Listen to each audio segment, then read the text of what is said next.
Hello friends, welcome to Sri Telugu blogs. ఈరోజు నేను మీతో కొత్తిమీర పుదీనా మిక్స్డ్ చట్నీ ఎలా చేసుకోవాలో చూపించబోతున్నాను. ముందుగా కొత్తిమీరని కట్ చేసుకొని ఇలా క్లీన్ చేసి పెట్టుకోవాలి. పుదీనాను కూడా ఇలా నీట్గా క్లీన్ చేసి పెట్టుకోవాలండి. ఇప్పుడు వీటికి సరిపడా పచ్చిమిర్చి తీసుకోవాలి.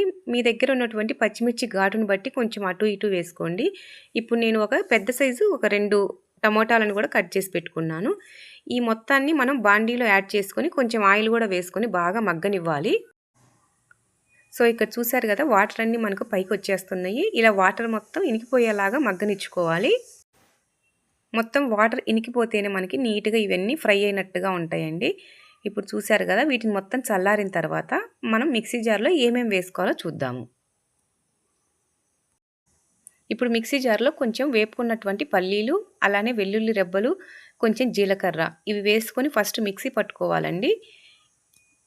ఇవి మిక్సీ పట్టుకున్న తర్వాత మనం ఏదైతే మగ్గబెట్టుకున్నామో ఇవి మొత్తం బాండీలో నుంచి తీసుకొని మిక్సీ జార్లో యాడ్ చేసుకోవాలి. ఇప్పుడు ఇందులో రుచికి సరిపడా ఉప్పు, అలానే కొంచెం పులుపు కూడా యాడ్ చేసుకోవాలండి. నేను ఇక్కడ మామిడికాయ తురుము యాడ్ చేసుకున్నాను. మీరు చింతపండు కూడా యాడ్ చేసుకోవచ్చు దాని ప్లేస్లో. సో ఇది వచ్చేసి మామిడికాయ తురుము అండి. సో ఇక్కడ చూసారు కదా, నేను పులుపుకు సరిపడా కొంచెం యాడ్ చేసుకున్నాను.